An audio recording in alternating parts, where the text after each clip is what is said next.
پھر جو بخاری مسلم میں وہ مشہور حدیث ہے کہ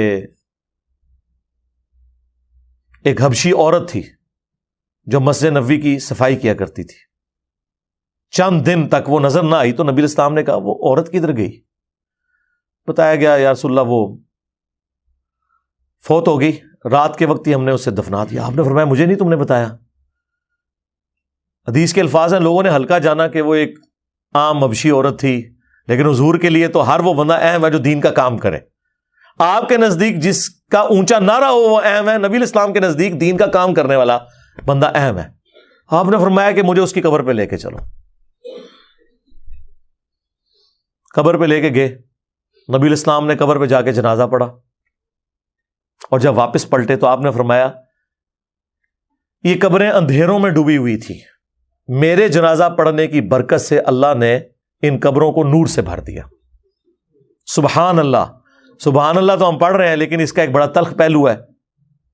کیا کسی کافر کی قبر حضور کی دعا سے جنت کا باغ بن سکتی ہے؟ نہیں. یہ تو عقیدہ ہی کفر ہے، کیونکہ قرآن کا فیصلہ واضح ہے کہ اللہ بھی معاف نہیں کرے گا. نبی علیہ السلام نے کہاں سے معاف کرنا ہے؟ کافر کو، مشرک کو. اس کا مطلب ہے کہ وہ مسلمانوں کی قبریں تھیں. اب میں یہ نہیں کہتا کہ صحابہ کی قبریں تھیں، ورنہ کہیں گے یہ گستاخ رسول ہو گیا، گستاخ صحابہ ہو گیا. اس زمانے میں جو مسلمان تھے، بریلوی، دیوبندی، اہل حدیث، شیعہ،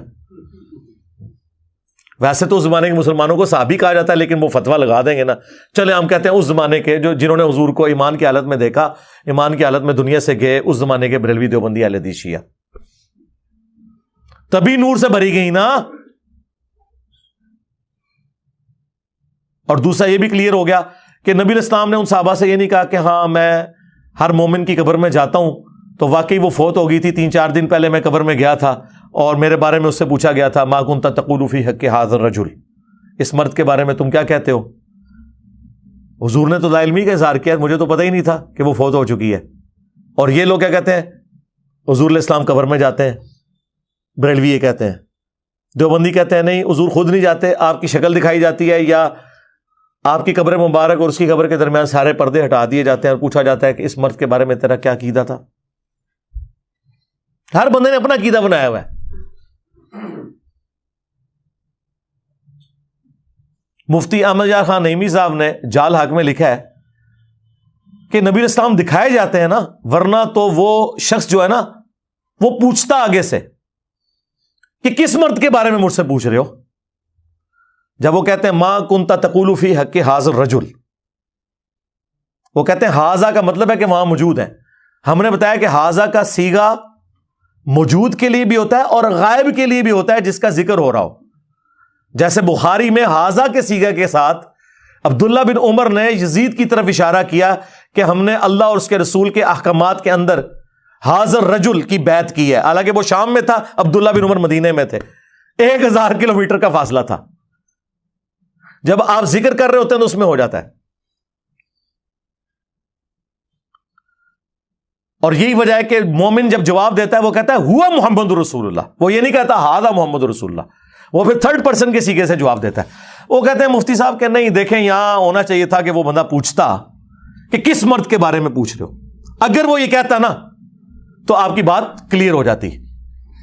تو سرکار ہم نے ایک حدیث ایسی دریافت کر لی ہے مسند احمد میں جس میں الفاظ ہیں ای الرجل.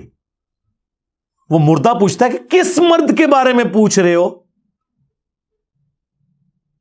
جو الفاظ ہیں نا بخاری کے، اس مرد کے بارے میں تم کیا کہتے تھے، تو وہ آگے سے پوچھتا ہے کون سا مرد. مفتی صاحب کا مسئلہ ختم. تو پتہ فرشتے کیا کہتے ہیں الذی بعث فیکم. اور یہ الفاظ ابو داؤد میں بھی موجود ہے. ہم اس مرد کے بارے میں پوچھ رہے ہیں جس کو اللہ نے تمہارا نبی بنا کے مبعوث کیا ہوا تھا، جو شخص تم میں مبعوث ہوا تھا. تو کہتا ہوا محمد رسول اللہ صلی اللہ علیہ وآلہ وسلم.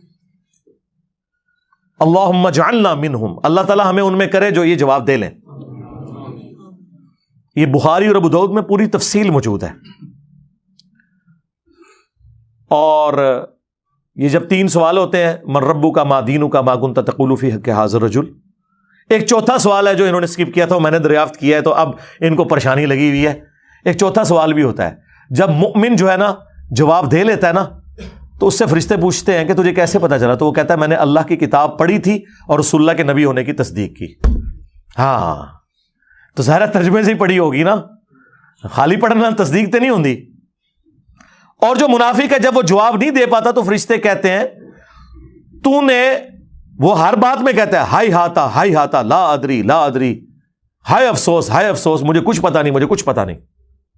تو فرشتے اسے کہتے ہیں کہ تو نے خود پڑھ کے سمجھنے کی کوشش کیوں نہیں کی, یا کسی ایسے شخص سے کیوں نہیں پوچھ لیا جو جاننے والا تھا؟ یہ چوتھا سوال ہے.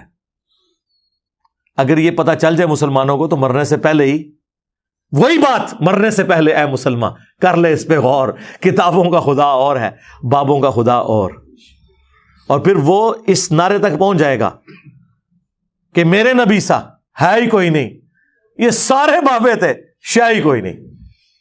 ٹھیک ہے نا, اس کو آپ نے اپنا امام ماننا ہے جس کی قبر مدینے میں ہے صلی اللہ علیہ وآلہ وسلم. تو دیکھیں کیسے ان واقعات سے رزلٹ نکلتے ہیں, اور انہوں نے کیا کچھ امت کو کرایا ہوا ہے. قبر کے 3 سوال بتائے ہیں, چوتھا بتایا ہی نہیں ہے.